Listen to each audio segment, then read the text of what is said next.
لیکن بہرحال خراسان ایک صوبہ ہے افغانستان کا اس وقت بھی شمال مشرقی کونے میں. مجھے امید ہے وہاں سے خیر کی، کیونکہ خراسان کا لفظ وہاں پہ شامل ہے، اور حضور کی حدیث میں بعد میں آپ کو سناؤں گا کہ خراسان سے فوجیں چلیں گی جو یروشلم کو دوبارہ حاصل کریں گی، فتح کریں گی. جیسے پہلے یروشلم کھویا عربوں نے تھا، دوبارہ حاصل کیا تھا کرد نے، کرد خون صلاح الدین ایوبی رحمت اللہ علیہ، ایسے اب پھر عربوں نے کھویا ہے، لیکن لینے والے خراسان سے لشکر آئیں گے. یخرج من خراسان رایات سود لا یردها شیء حتی تنصب بإیلیا. خراسان کے علاقے سے کالے علم لے کر لشکر چلیں گے جن کے رخ کو کوئی موڑ نہیں سکے گا جب تک کہ وہ جا کر یروشلم میں نصب نہ ہو جائے. اس کے بعد نام آتا ہے پاکستان کا. یہ ہے میری اور آپ کی داستان، اور یہ ہے سبب جس کی وجہ سے کہ میں آپ سے یہ گفتگو کر رہا ہوں. اصل میں تو کس لیے؟ محض ایک علمی استفادہ، محض اپنی بات آراء کو ظاہر کرنے کا شوق نہیں، بلکہ یہ کہ اپنی ذمہ داری ہم پہچانے کہ ہم کس مقام پر کھڑے ہیں. دیکھیے، اس پاکستان کے بارے میں یا ہندوستان کے بارے میں علامہ اقبال نے کہا تھا اپنے ترانہ ملی میں، میر عرب کو آئی ٹھنڈی ہوا جہاں سے، میرا وطن وہی ہے، میرا وطن وہی ہے. اور مجھے بتایا گیا کہ سنن ابی داؤد میں یہ روایت موجود ہے کہ حضور نے فرمایا کہ ہندوستان کی طرف سے مجھے ٹھنڈی ہوا آتی، اگرچہ مجھے وہ حدیث ابھی نہیں ملی ہے، لیکن حزب التحریر کا ایک کارڈ مجھے ملا تھا، تو اس میں اس حدیث کا اور اس میں ابن داؤد ابو داؤد کا روایت کا حوالہ موجود تھا. لیکن میں جو چیز آپ کو بتا چکا ہوں وہ یہ کہ الف ثانی کا پورا تجدیدی کارنامہ اس ہندوستان کی سرزمین میں ہوا. مجدد الف ثانی شیخ احمد سرندی، شاہ ولی اللہ دہلوی، سید احمد بریلوی، وہ تو ہمارے پاکستان میں آ کر جو ہے ان کا خون جذب ہوا ارض پاکستان میں. پھر شیخ الہند مولانا محمود حسن. تحریک خلافت چلی تو صرف ہندوستان میں چلی اور کہیں نہیں چلی. آزادی کی تحریک چلی پوری دنیا میں، وہ نیشنلزم کی بنیاد پر چلی، ملے نیشنلزم، عرب نیشنلزم، ترک نیشنلزم. ہمارے ہاں چلی تو اسلام کے نام پر پاکستان کا مطلب کیا؟ لا الہ الا اللہ. پھر پاکستان قائم ہوا معجزے کے طور پر، بلکہ نازل ہوا ہے لیلۃ القدر میں، انا انزلناہ فی لیلۃ القدر. جیسے قرآن نازل ہوا ہے لیلۃ القدر میں، یہ پاکستان بھی نازل ہوا ہے لیلۃ القدر میں. اس کا برقرار رہنا ابھی تک معجزہ ہے. ہندو یہ سمجھتا تھا، کانگریس سمجھتی تھی کہ جھٹپٹ ختم ہو جائے گا.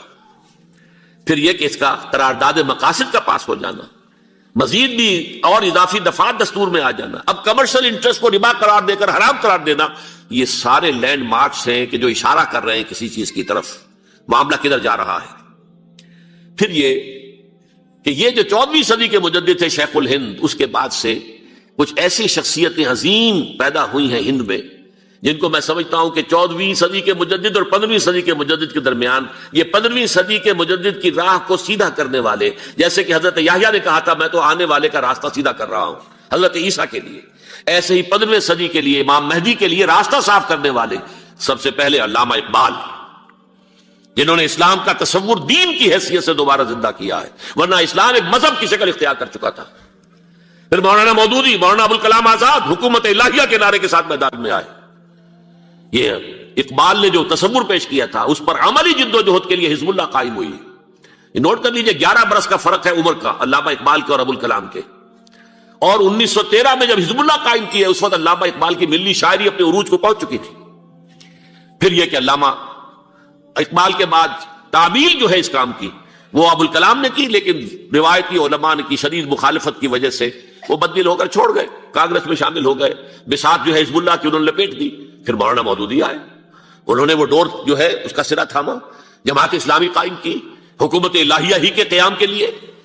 اگرچہ میرے نزدیک یہ کہ وہ انتخابی اور ایک قومی سیاست کی ایک جماعت بن کر پاکستان میں جو ہے دلدل میں پھنس گئی ہے. اب ہم اس کی کوشش کر رہے ہیں، تنظیم اسلامی اور یہ تحریک خلافت جس کے تحت یہ جلسہ ہو رہا ہے. یہ ساری چیزیں وہ ہیں کہ آپ کو سوائے پاکستان کے اور کہیں نہیں ملیں گی پوری دنیا میں. معلوم ہوتا ہے کہ پاکستان کو بہت بڑا رول پلے کرنا ہے اس میں. اور اس کے ساتھ اب جمع کر لیجئے افغانستان کی عمارت افغانستان، اسلامی عمارت افغانستان قائم ہو چکی ہے. یہ پچھلے 20 سالوں میں جو کچھ وہاں ہوتا رہا ہے اس سے پہلے تصور نہیں ہو سکتا تھا. علامہ اقبال کے فرزند بھی دیکھ کر آئے ہیں، تو اگرچہ وہ خود میں سمجھتا ہوں کہ خاصے انہیں آپ لبرل کہیں، آزاد خیال کہیں، لیکن اس درجے متاثر ہو کر آئے تھے کہ انہوں نے یہ کہا افغانستان میں جو میں نے حالات دیکھے ہیں کہ اگر 2-4 اور مسلمان ملکوں کے اندر یہ نظام قائم ہو جائے تو پوری دنیا مسلمان ہو جائے گی. یہ سب کچھ کیسے ہو رہا ہے؟ یہ آنے والے دور کی جھلکیاں ہیں. Coming events are casting their shadows before. یہ سب بتا رہے ہیں کہ پاکستان افغانستان کو مل کر اس میں کوئی عظیم رول پلے کرنا ہے. اور اس کے ضمن میں اب میں علامہ اقبال کے بارے میں آخری بات کہہ رہا ہوں. علامہ اقبال کے بارے میں عام یہ خیال ہے، انہوں نے اپنے خطبات میں مہدی کا اور نزول مسیح کا، حالانکہ میں کل پڑھ رہا تھا مولانا سعید احمد اکبر آبادی رحمۃ اللہ علیہ کا ایک مقالہ ان کا کہ علامہ اقبال نے ابن خلدون کے بارے میں یہ کہا ہے کہ مہدی کا اور نزول عیسیٰ کا دونوں کا انہوں نے انکار کیا ہے، حالانکہ ابن خلدون نے نزول عیسیٰ کا انکار نہیں کیا، صرف مہدی کا انکار کیا ہے. بہرحال علامہ اقبال نے خطبات میں انکار کیا ہے، لیکن یہ کہ اپنی شاعری کے اندر میں چیلنج کرتا ہوں کسی بڑے سے بڑے اقبال شناس کو، ان کا یہ شعر ذرا سنیے. خضر وقت از خلوت دشت حجاز آید بروں، کارواں زی وادی دور و دراز آید بروں. خضر وقت، امام وقت، رہنمائے وقت، قائد وقت، خلوت دشت حجاز، حجاز کی صحرا کی کسی خلوت گزینی سے نکل کر باہر آئیں گے. میں حیران ہوتا ہوں علامہ کے اس فکر پر اور اس مصرے پر. یہاں انہوں نے شیعہ اور سنی دونوں کے کانسیپٹ جمع کر دیے. شیعہ کا کانسیپٹ یہ چھپے ہوئے کسی غار میں وہاں سے برآمد ہوں گے، اور ہمارا کانسیپٹ میں ام سلمہ رضی اللہ تعالیٰ عنہ کی حدیث سنا چکا، چھپے ہوئے ہوں گے وہ وہاں پر، مدینے سے نکل کر آ کر مکے میں چھپ جائیں گے.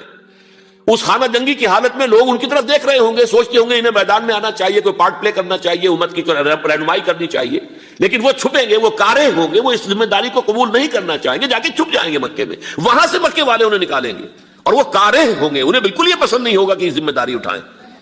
تو خضر وقت از خلوت دشت حجاز آیت بروں، کارواں زی وادی دور و دراز آیت بروں. کارواں جو چلے گا ان کی مدد کے لیے اس وادی دور و دراز، اس عظیم وادی دور و دراز، یہ وادی سندھ ہے. وادی سندھ جو ہے ہم سمجھتے ہیں کہ صرف یہ پاکستان اور پنجاب جو ہے یہ اس میں شامل ہے، سندھ اور پنجاب نہیں، افغانستان کا پورا مشرقی علاقہ اس میں شامل ہے.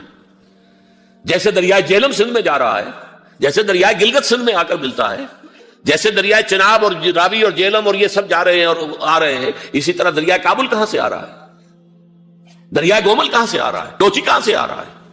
یہ سارا جو ہے ڈرین جو ہو رہا ہے، ایسٹرن جو ہے پارٹ آف افغانستان، یہ سب وادی ہے. اس وادی کے یہ دو حصے ہیں، ایک حصہ جو ہے یہ ادھر پاکستان میں ہے، اور اسی وادی کا دوسرا حصہ جو ہے وہ افغانستان میں ہے.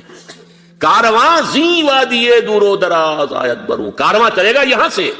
یخرج ناس من المشرق یؤتون للمہدی یعنی سلطان ہی، مشرق سے فوجیں چلیں گی کہ جو مہدی کی حکومت قائم کریں گی.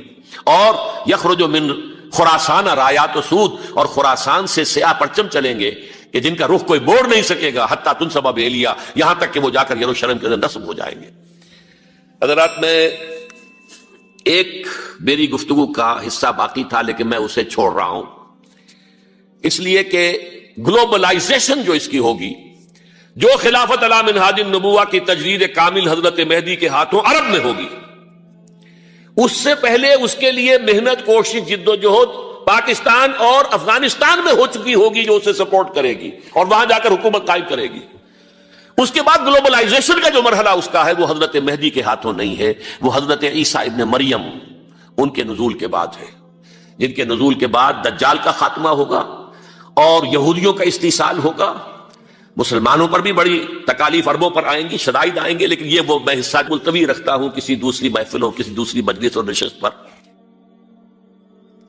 اب میں آپ کو ذرا اس جو انسانوں میں سے انسان دشمنی کا جن کا سب سے بڑا رول ہے، میں ان کی 2000 سالہ تاریخ کا آپ کے سامنے نقشہ رکھنا چاہتا ہوں.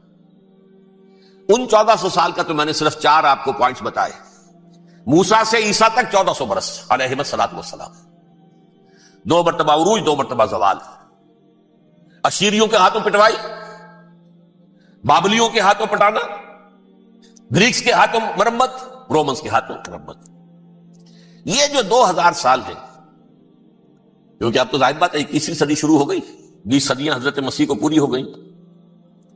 پہلی بات نوٹ کیجئے، حضرت مسیح کی پیدائش ہے سن 1 قبل مسیح. یہ نقطہ آپ نے کبھی سنا ہے یا نہیں؟ جب ملینیم کا سلسلہ شروع ہوا تھا پچھلے سال تو میں نے بیان کر دیا تھا کہ ایک عجیب حساب کے اندر انہوں نے غلطی کی ہوئی ہے. حضرت مسیح کی پیدائش ہوئی 25 دسمبر کو، سن انہوں نے شروع کر دیا، اس کے بعد جنوری آئی تو پہلا سال شروع ہو گیا. اگر جنوری سے پہلا سال شروع ہوا تو یہ 6 دن جو ہے تو اس کے پچھلے سال میں تھے. لہذا کہا جائے گا کہ Jesus Christ was born 1 year before Christ BC. تو ایک قبل مسیح میں حضرت مسیح کی پیدائش ہوئی. یہ آخری اسرائیلی نبی اور رسول